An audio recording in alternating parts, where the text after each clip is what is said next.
Hello, everyone. Today we're diving into a true story that'll leave you speechless. Names and details have been changed to protect their privacy. What would you do if your mother-in-law stole your identity to scam your own family? That's the nightmare I lived. And it started with a single, chilling discovery. The betrayal cut deep, exposing a web of lies that threatened to tear our family apart. How could someone so close hide such a secret? Let's uncover the truth together. It began on a quiet Saturday, my phone buzzing with a message from my cousin, Lena. "Hey, you okay? Why'd you ask for that loan?" My stomach dropped. I hadn't asked for anything. Confused, I called her. Lena said I texted her last week, begging for $2,000 for a medical emergency. The texts were desperate, convincing, and signed with my nickname.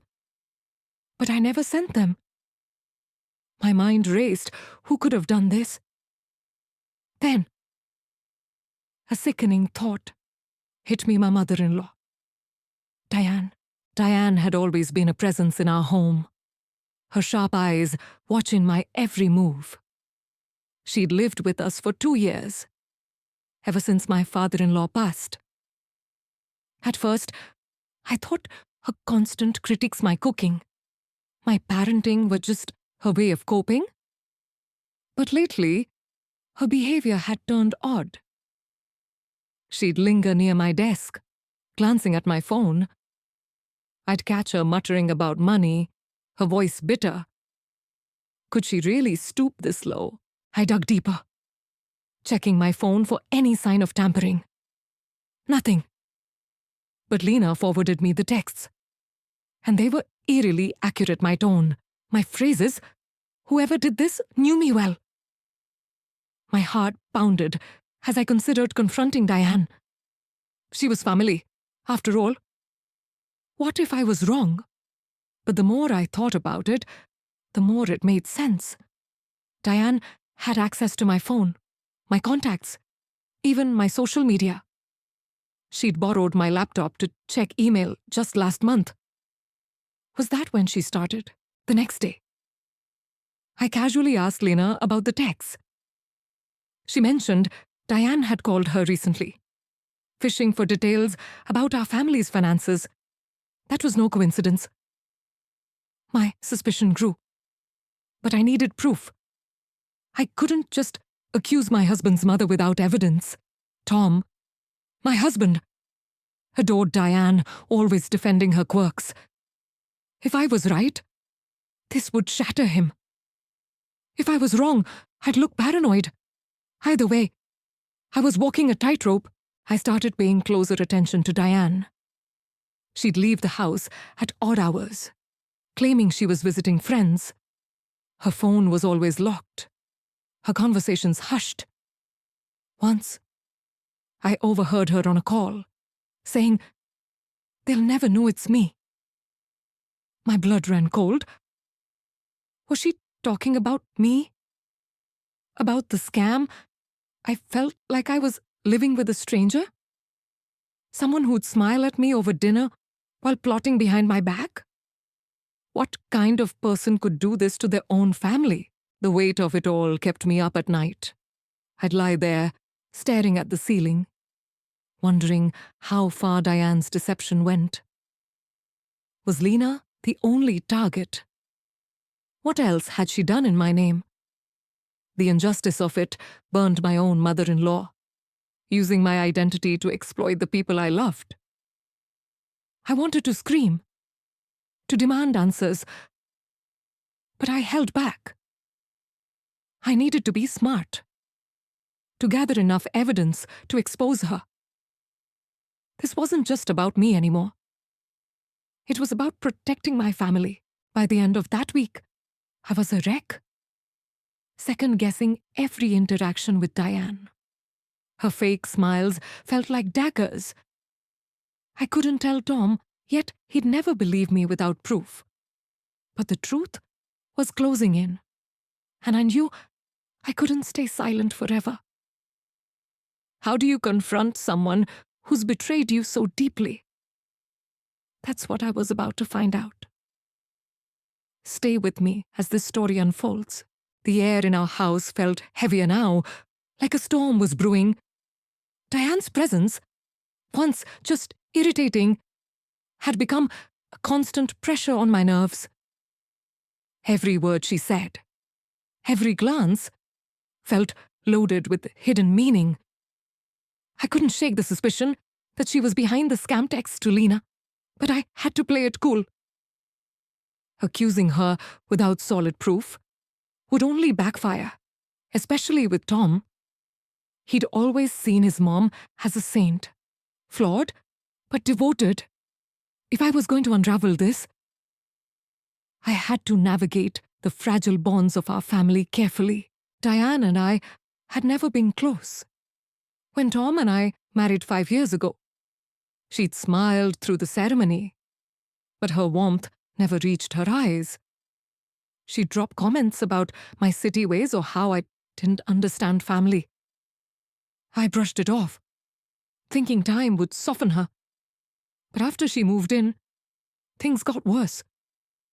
She'd rearrange my kitchen, criticize my parenting of our 4-year-old, Emma, and sigh loudly whenever I worked late. It was like she was marking her territory, and I was the intruder. Now, with this scam looming, her behavior took on a darker edge. I noticed how she'd hover when I talked to relatives on the phone, her ears practically twitching. Once, I caught her scrolling through my contacts when she thought I wasn't looking, just checking the time, she'd said. Slipping my phone back onto the counter, my skin crawled. Was she memorizing names' numbers? I started locking my phone, but the damage might have already been done.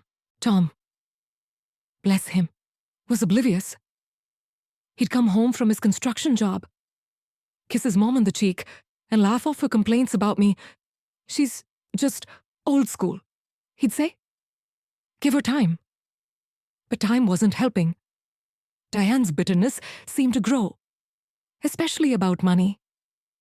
She'd grumble about her fixed income or how we owed her for all she'd done for Tom growing up.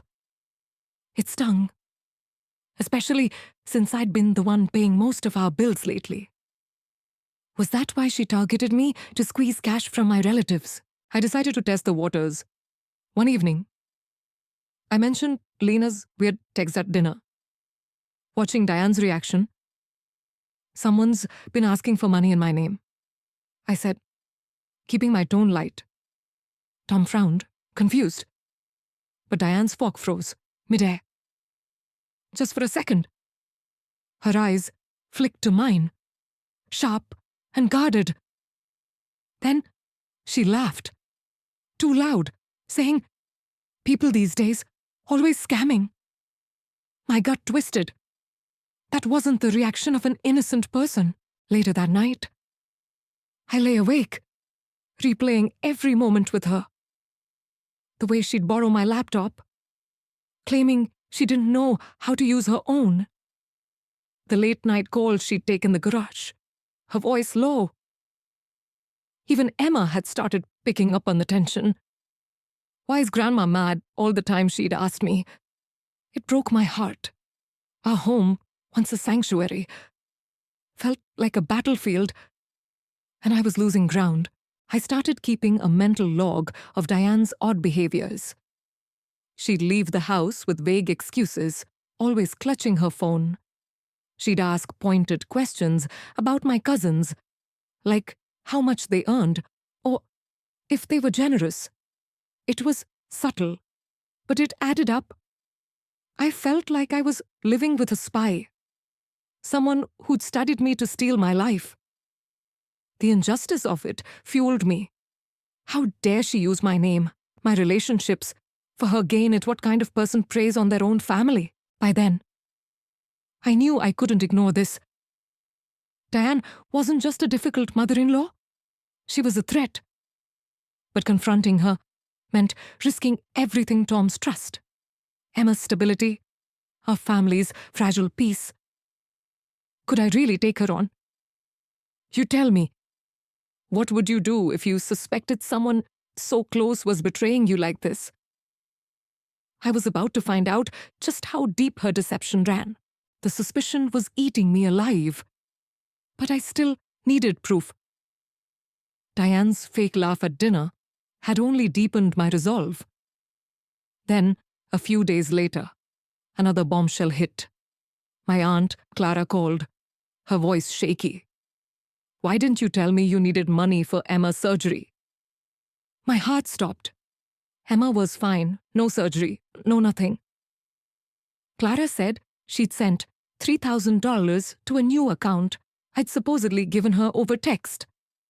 The texts were heartfelt, urgent, even mentioning Emma's favorite teddy bear. It was chilling how personal they were. I hadn't sent them, but I knew who had. I apologized to Clara, promised to sort it out, and hung up. My hands were trembling. This wasn't just Lena anymore. Diane was targeting my whole family. The audacity of it, using my daughter's name to scam my aunt, made my blood boil. I felt violated.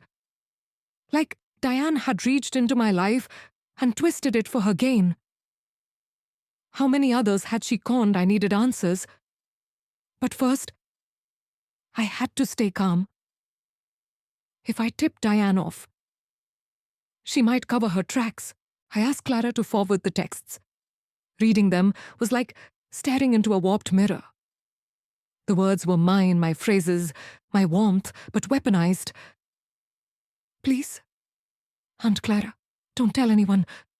I'm so embarrassed. It was exactly how I'd write, down to the emojis.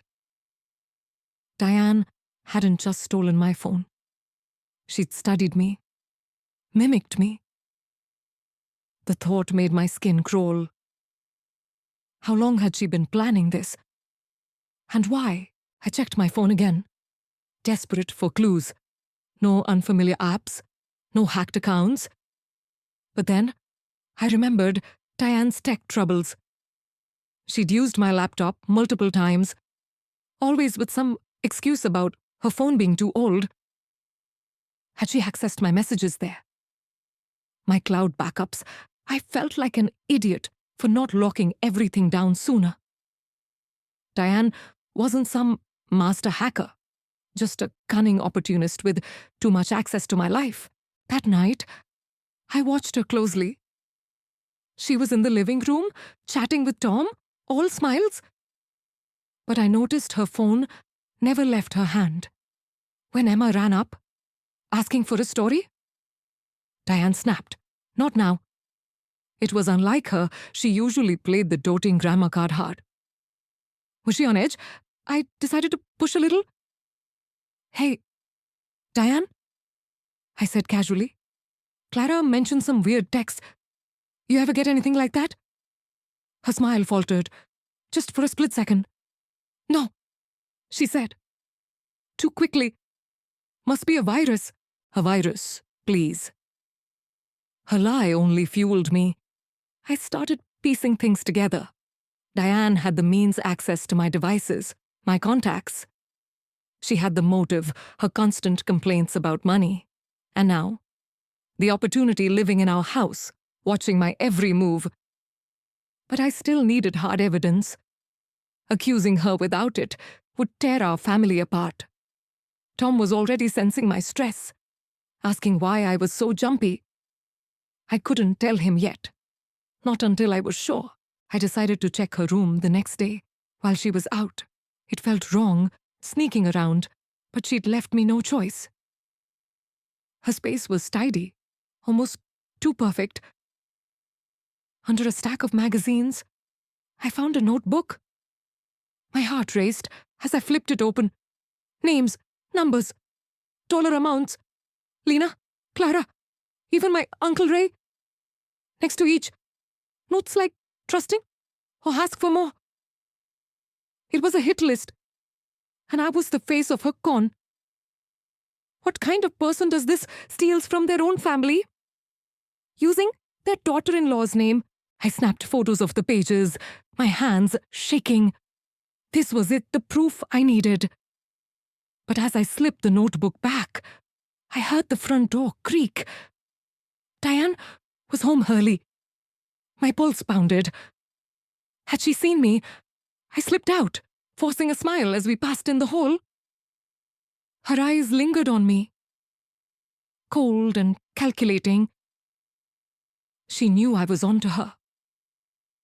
The question was, what would she do next? And what would you do, knowing someone so close was playing you like this? The notebook was a bombshell. But it wasn't enough to confront Diane outright. Her scribbled list of names and dollar amounts proved she was scheming. But I needed to connect it directly to the scam texts. My hands were still shaking from sneaking out of her room. Her cold stare in the hallway lingering in my mind. She was on to me. And I was running out of time to unravel her web of lies. I had to be methodical, or she'd slip away with some flimsy excuse. I started by cross-checking the notebook with my relatives. I called my Uncle Ray, whose name I'd seen listed with $1,500 next to it. Hey, Uncle Ray, you get any weird texts from me lately? I asked, keeping my voice casual. He hesitated, then admitted he'd sent money to me for a car repair. My heart sank. Another hit. The text, he said, was so convincing, full of personal details, like how we'd laughed at his old pickup truck last Thanksgiving. Diane had been there, soaking up every word. I asked Ray to send me the texts and bank details. The account number didn't match mine. It was a prepaid card, untraceable. Diane was clever, covering her tracks like a pro, but she wasn't perfect.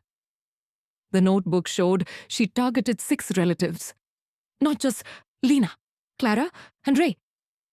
I reached out to the others, my cousin Mark and Aunt Susan and Faye. Each had a similar story, desperate texts from me, begging for cash, always with eerily personal touches. Between them, Diane had raked in over $10,000. The scale of her betrayal hit me like a punch.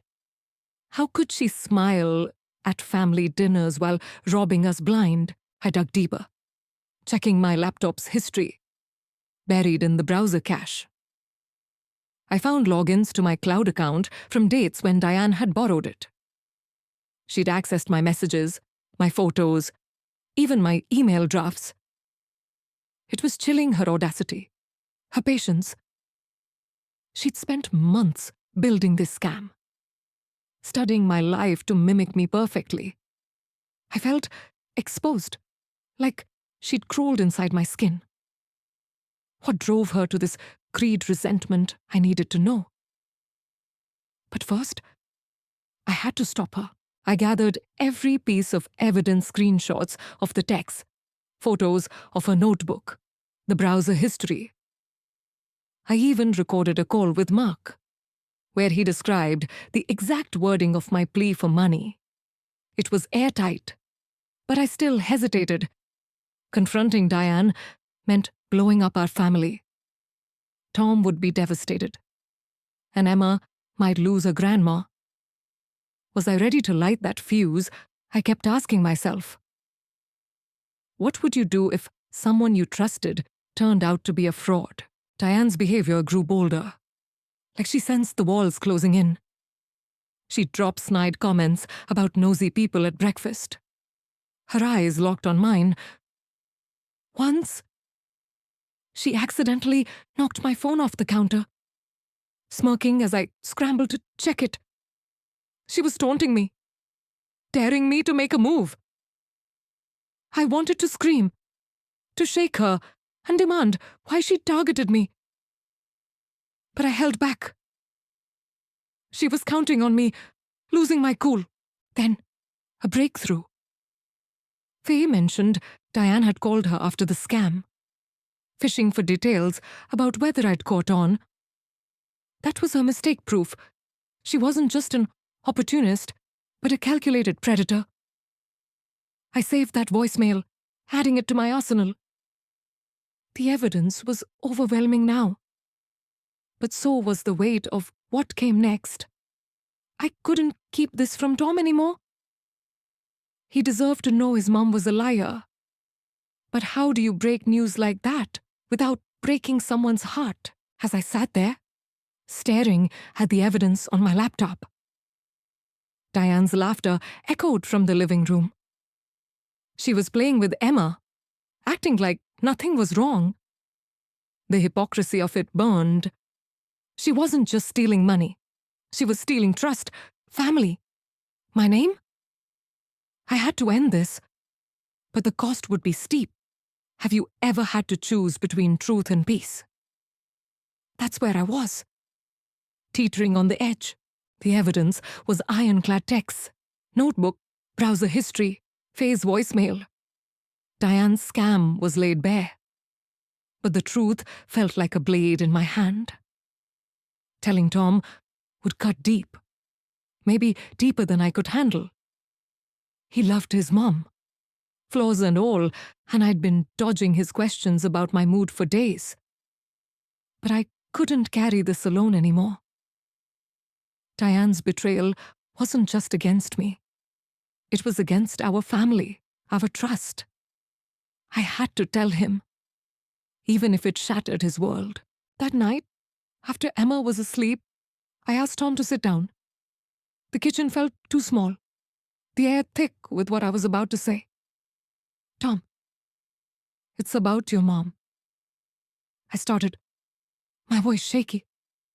His face tightened, like he was bracing for a fight. I laid it out. Lena's text, Clara's $3,000, the notebook, all of it. I showed him the screenshots, the bank details, Faye's voicemail. His eyes flicked from my phone to me, searching for a way out. This can't be right, he said, his voice low. Mom wouldn't do this. I wanted to scream. She did, but I stayed calm. Tom, look at the evidence. She used my name, our family's trust. He shook his head, pacing. She's not perfect. Okay, but this scamming people, that's not her. His denial stung, like he was choosing her over me. I pressed on, showing him the notebooks list 6 relatives, $10,000 stolen. She planned this. Tom. She studied me. His face crumpled.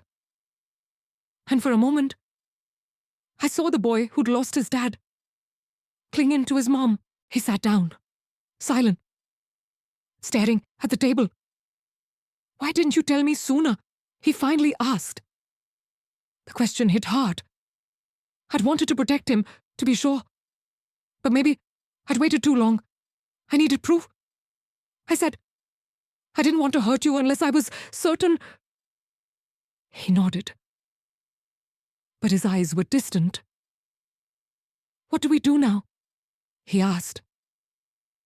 And I realized he was looking to me for answers. The weight of it crushed me, our marriage.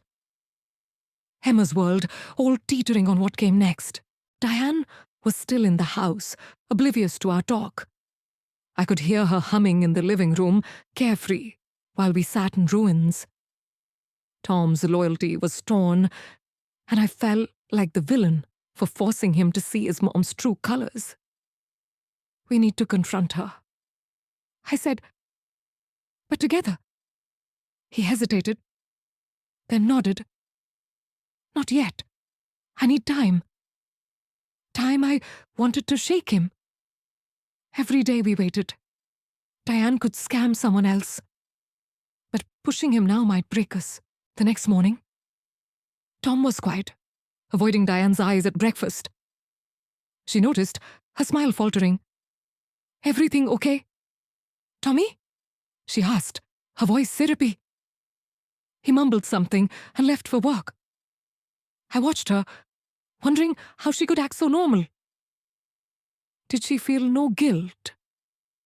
No shame. I wanted to grab her notebook and shove it in her face. But Tom's plea for time held me back. Instead, I kept gathering evidence, checking my accounts for more breaches. Nothing new. But the fear lingered. She was still in our home, a wolf in Grandma's clothing. Emma sensed the tension, clinging to me more than usual. "Is Daddy mad?" she asked. I hugged her, promising everything was fine, but the lie tasted bitter. Our family was cracking, and Diane was the wedge. Tom's silence grew heavier, his glances at me full of pain. I knew he was wrestling with the truth, but his hesitation felt like betrayal. Was he protecting her, or just too broken to act? Have you ever had to wait for someone you love to face a painful truth? That's where I was, caught between love and justice, with Diane's shadow looming over us all. Tom's need for time was driving me up the wall, but I couldn't push him. Diane's scam had already stolen so much money. Trust, peace, and rushing him might cost me his support. Still, I couldn't sit idle while she roamed our house, playing innocent. Every creak of her footsteps felt like a taunt. I needed a plan to expose her, one that wouldn't torture our family in the process. The evidence was solid, but confronting her required strategy. I had to be smart, not just angry. First, I secured my digital life. I changed every password, email, cloud, social media, and set up two-factor authentication. If Diane was still snooping, she'd hit a wall. I also backed up all my evidence to a USB drive, hidden in my sock drawer. No more borrowing my laptop for her.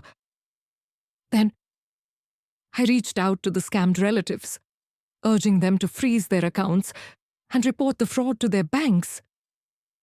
Lena and Clara were furious, ready to call Diane out. But I asked them to wait. A public showdown would only let her play the victim. My next step was trickier, catching Diane in the act. I set a trap. I left my old phone on the kitchen counter, logged into a dummy messaging app I'd created. It looked real, with fake chats mimicking my style. If Diane took the bait, I'd have proof she was still trying to scam. For days, I watched her. She'd glance at the phone, but never touched it. Was she too smart, or just biding her time? The waiting was torture, like living with a snake you couldn't see. I also started documenting her behavior. Every snide comment, every hushed call went into a journal. One night, I overheard her on the phone, saying, "They don't suspect a thing." My pulse raced. Was she talking about me? Tom, I recorded the tail end of it, adding it to my evidence. But I needed more than snippets. I needed her to slip up, to admit something undeniable. What would you do? Knowing someone was scheming right under your nose, I was betting on her arrogance to trip her up. Tom was still wrestling with the truth, his silence louder than ever. One evening, he caught me checking my phone security. "You're obsessed," he said. His voice sharp, it stung. But I saw the pain in his eyes. "I'm protecting us," I said. "She's not who you think." He looked away, and I knew he was starting to believe me. Even if he couldn't say it, I needed him on my side, so I shared my plan, gather undeniable proof, then confront her together. He nodded, reluctant, but the trap finally worked a week later. I'd left a fake text on the dummy app, visible on the old phone screen. "Hey, Mark, can you lend me $500? Don't tell anyone." That night, Mark called me. Confused, he'd gotten a similar text from me on a new number. I checked the phone. The app had been opened. Diane had taken the bait, sending the text herself. My heart pounded with grim satisfaction. This was it, proof she was still scamming. In real time, I showed Tom the evidence. His face went pale, the last of his denial crumbling. "Okay," he said, his voice hollow. "We confront her, but we do it right. We agreed to wait for the right moment, when Emma was at a sleepover, to keep her out of the crossfire. The plan was simple: present the evidence, demand answers, and decide her fate as a family. But simple didn't mean easy. Diane was cunning, and I knew she'd fight dirty. The thought of facing her made my stomach churn, but so did the idea of letting her win. Have you ever had to steel yourself for a battle you dreaded? That's where I was, gathering courage for the fight ahead. The moment had come. Emma was at a sleepover, the house eerily quiet. Tom and I had planned every detail, our evidence stacked like a deck of cards, ready to topple Diane's lies. My heart raced, but I felt a strange calm after weeks of suspicion and scheming. The truth was about to break free. We called Diane into the living room, her favorite armchair waiting like a throne she didn't deserve. She walked in, all smiles, but her eyes darted between us. She knew something was up. "Mom, sit down," Tom said, his voice steady but tight. Diane's smile faltered as she sank into the chair. I took a breath and started laying out the evidence like a prosecutor. "Diane, we know you've been sending texts, pretending to be me, asking for money." Her face froze, but I kept going. I showed her the screenshots: Lena, Clara, Ray, Mark, the notebook photos, her handwriting listing dollar amounts, the dummy app text she'd sent, Faye's voicemail. Each piece hit like a hammer, and her mask began to crack. "That's ridiculous," she snapped, her voice sharp. "You're making this up." But her hands trembled, betraying her. Tom stepped in, his tone harder now. "Mom, we have proof. You used her phone, her name. You stole from our family." Diane's eyes widened, like a cornered animal. For a moment, I thought she'd bolt. But she leaned back, crossing her arms. "You're both delusional. I'd never do that." I played the voicemail. Faye's voice clear. Diane called, asking if you'd caught on. Her face paled. "That's not what it sounds like." She stammered, face confused. But the lies were crumbling. I pressed harder. "Why, Diane, why use my name? Why hurt us?"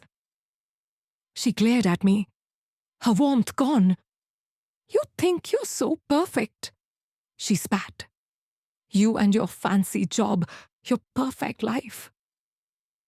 I was struggling, and you never cared. The words stung. But they also revealed her motive: resentment, pure and bitter.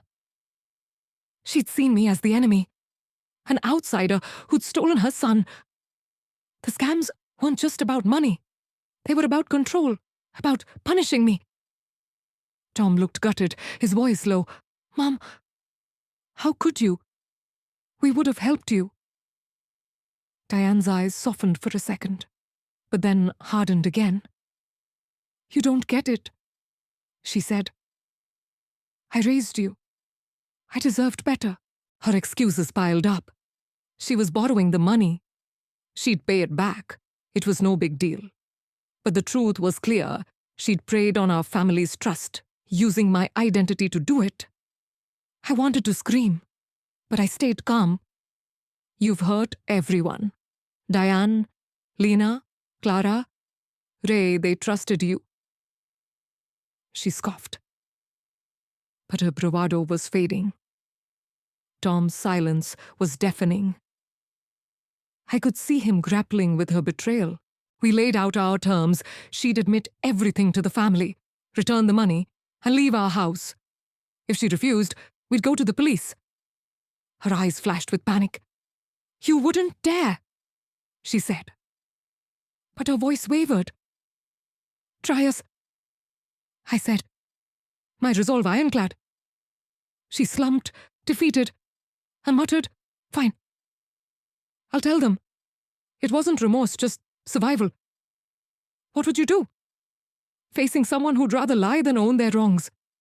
We'd won this round, but the real fight was just beginning as she stormed out.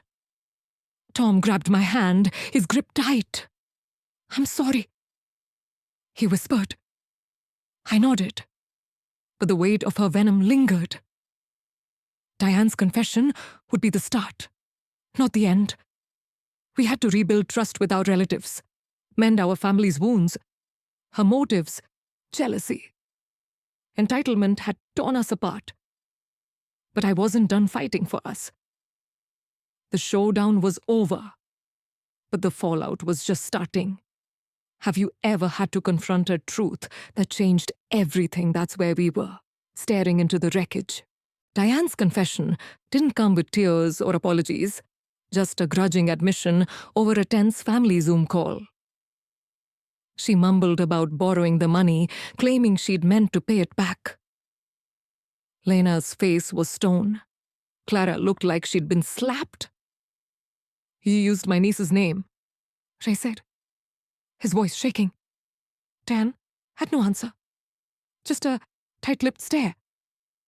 Tom sat beside me, his jaw clenched, as I watched our family grapple with her betrayal. The air was thick with hurt, and I felt both vindicated and hollow. This wasn't the end I'd hoped for. We demanded Diane return the money, and she'd started wiring small amounts to Lena and Clara from her savings. But the $10,000 she'd scammed wasn't all there. Some had vanished into prepaid cards, untraceable. She swore she'd make it right, but her promises felt empty. We gave her a deadline 6 months, or we'd press charges. It was a line in the sand, one Tom and I drew together. He'd finally seen her for what she was, but the cost was his trust in family. She's still my mom, he said later, his voice raw. I nodded, but the wound was deep. Diane moved out the next week, to a cousin's place 2 towns over. Emma asked why Grandma left, and we told her a half-truth. She needed her own space. Protecting her was our priority. But the lie stung. Our home felt lighter without Diane's shadow. But the scars remained. I called each relative, apologizing for not catching on sooner. Most were understanding, but Faye's words stuck. How could you let her do this? The blame hurt. But I got it. They trusted me. Rebuilding that trust would take time. Tom and I leaned on each other, talking late into the night. He felt guilty for defending Diane so long. I felt guilty for waiting to tell him. We vowed to be more open, to protect our family better. But the bigger question loomed. What drove Diane to this? Her resentment? Her entitlement? They weren't just personal. They spoke to a deeper truth about family. How love can twist into control. I wondered if she'd ever see it. Have you ever lost someone to their own flaws? It's a grief that lingers. The fallout taught me something hard, but true trust is fragile, and justice isn't always clean. Diane's actions exposed cracks in our family, but they also showed our strength. We rallied, set boundaries, and started healing. I hope sharing this sparks something in you. Maybe a hard talk with your own family, or a stand against betrayal. What would you do if trust was broken like this? Let's keep this conversation going. Share your thoughts, your stories. The truth matters, and so does fighting for it. Diane's betrayal, impersonating me to scam our relatives, shattered our family's trust. Her scheme, driven by resentment and greed, targeted 6 loved ones. stealing over $10,000 with texts that mimicked my voice, uncovering her notebook, setting traps, and gathering evidence exposed her lies. But confronting her tore at our bonds. Tom's denial gave way to pain as we forced Diane to confess and repay what she could. She left our home, but the scars lingered. Emma's confusion, our relatives' hurt, and our own guilt. The ordeal taught us to guard trust fiercely and face hard truths. It's a story of betrayal, but also resilience as we rebuilt with honesty. What would you do in our place? Share your thoughts, and let's reflect on the cost of deception.